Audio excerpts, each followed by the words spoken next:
Ini orang keuangan isinya nih iblis atau setan. Jangan diambil lagi minyak di Meranti itu. Gak apa-apa. Kami juga masih bisa makan. Daripada uang kami dihisap sama pusat.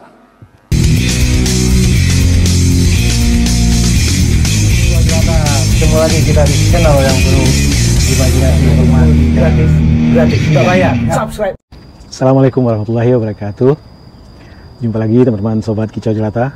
Apa kabar? Mudah-mudahan kita semua selalu dalam lindungan Allah Subhanahu wa taala. Ya, teman-teman, hari ini Bang Kica dapat kiriman banyak WhatsApp dari grup pertemanan. Kiriman video yang sama di hampir 7 grup pertemanan tentang narasi keras dari seorang bupati, yaitu Bupati Meranti, ketika mengadakan rapat koordinasi bagi hasil daerah.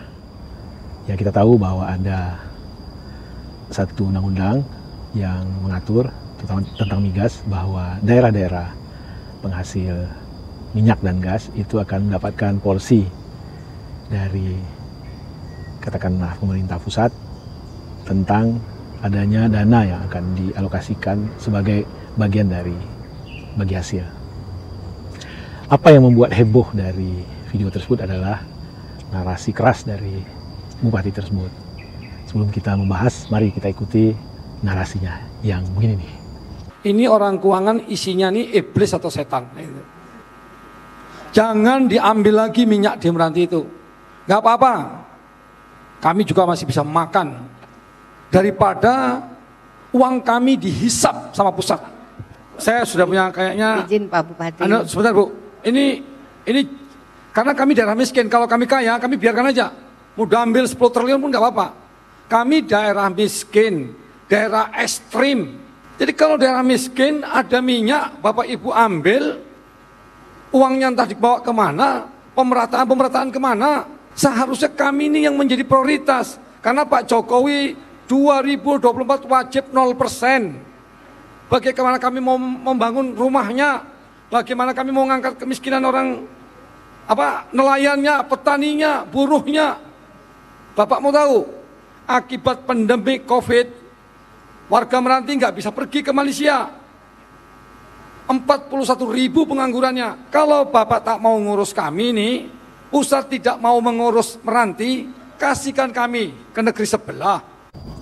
Ya, tentu kita terkaget-kaget dari seorang pejabat publik yang biasanya narasinya normatif, tertata, kalimat-kalimat yang keluar adalah kalimat-kalimat manis. Tetapi ini yang keluar adalah narasi kegusaran, kemarahan. Kemarahan yang luar biasa atas perasaan dari sang bupati ada ketidakadilan terhadap daerahnya. Dia merasa bahwa Kabupaten Meranti merupakan salah satu kabupaten penghasil minyak bumi dan gas yang liftingnya menurut sang bupati menaik. Tetapi bupati merasa bahwa bagi hasil yang dialokasikan, diberikan untuk menopang APBD Meranti tidak cukup adil, tidak cukup fair. Dan bupati mengaitkan adalah satu hal yang sangat menyedihkan di kabupaten penghasil minyak. Kabupaten tersebut merupakan kabupaten termiskin di Provinsi Riau. Apa yang diutarakan oleh Pak Bupati ini menurut Bang Kica adalah sesuatu yang wajar-wajar saja. Dia memperjuangkan apa yang seharusnya didapatkan oleh kabupatennya, seharusnya didapatkan oleh rakyatnya. Tapi yang menjadi video ini heboh, viral di mana-mana adalah narasi yang dikeluarkan oleh Pak Bupati. Lalu siapa sebenarnya Muhammad Adil ini? Nah, Bang Kica coba mencari tahu bahwa Muhammad Adil ini adalah politisi dari Provinsi Riau, beberapa kali menjadi anggota DPRD di Kabupaten Kota, lalu terakhir dia menjadi anggota DPRD tingkat 1 Riau.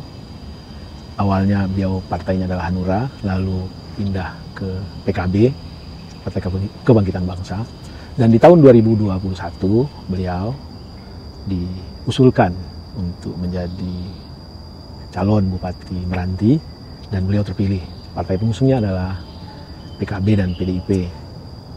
Dan beliau menjabat sampai tahun 2024. Jadi saat ini beliau adalah Bupati terpilih. Dan dari pemberitaan Bang Kicca juga tahu bahwa beliau sudah pindah dari PKB ke PDIP. Jadi beliau adalah seorang politisi yang sudah malang melintang, punya pengalaman panjang di daerah Riau.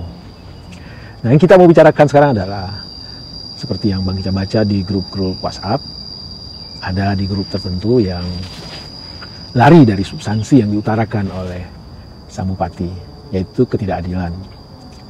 Mereka malah membicarakan soal kepatutan dan tidak patut. Menurut Bang Kicca ini tidak usah diperdebatkan. Sebenarnya bahasa itu adalah merdeka, tergantung culture dan temperatur batin orang saat mengutarakannya. Coba kita bayangkan bahwa beliau sebagai seorang bupati dan beliau tahu persis potensi daerahnya yang menghasilkan, berkontribusi untuk negeri ini, katakanlah minyak dan gas, tetapi beliau tidak bisa melakukan apa-apa terhadap masyarakatnya yang dalam statistik Provinsi Riau itu kabupaten yang orang miskinnya banyak. Soal bahasa yang beliau utarakan dengan narasi yang kencang, kalau tidak mampu mengurus kami, titipkan atau berikan ke negeri seberang. Soal misalnya katakanlah urusan keuangan ini, ya Bang Kicca nggak tega menyebutnya, itu jangan menjadi fokus atau topik perhatian.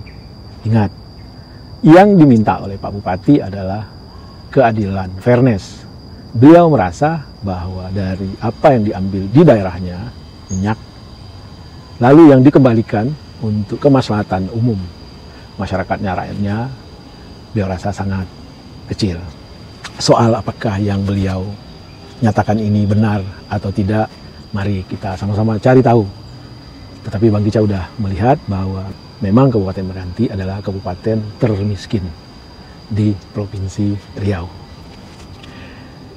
Teman-teman yang berbahagia, kalau kita coba cari tahu kenapa kita berkumpul di organisasi besar ini, atau katakanlah kenapa para pendahulu kita mencoba untuk menyatukan kita di organisasi besar yang bernama Indonesia ini, maka mari kita baca kembali pembukaan Undang-Undang Dasar 1945, bahwa tujuan berdirinya Republik ini tidak lain dan tidak bukan adalah untuk melindungi segenap bangsa dan tanah tumpah darah Republik Indonesia.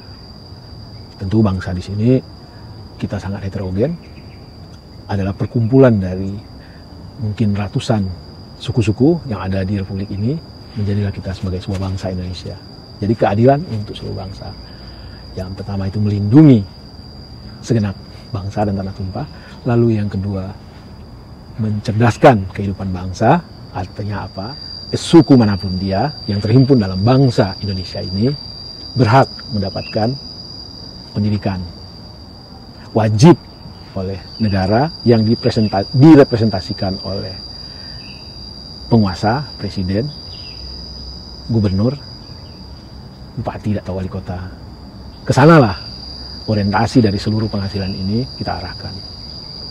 Lalu memajukan kesejahteraan umum. Memajukan kesejahteraan umum itu artinya tentu yang namanya kesejahteraan melekat dengan perekonomian. Nah, kenapa didahulukan keamanan, yaitu melindungi, lalu mencerdaskan kehidupan bangsa, pendidikan, lalu memajukan kesejahteraan umum, karena inilah urut prioritasnya. Kita aman, kita educated, pengetahuan kita meningkat, lalu tentu dengan serta-merta kesejahteraan kita meningkat. Jadi menurut Bang Kicca, jangan kita berdebat soal cara penyampaian, tapi mari kita tangkap substansinya.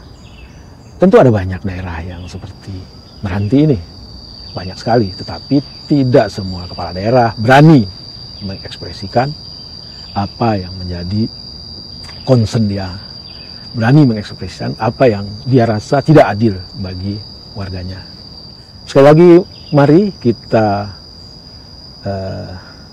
berbesar hati, masing-masing daerah lain padang lain belalang, Jadi jangan kita permasalahkan bahasanya, mari kita tangkap substansinya. Dan yang paling penting adalah dalam keterbatasan hendaknya kita selalu punya prioritas mana yang harus didahulukan. Andai kata banyak dari anak-anak kita yang tidak mampu bersekolah, akan lebih elok jika keterbatasan anggaran budget kita dahulukan untuk anak-anak sekolah.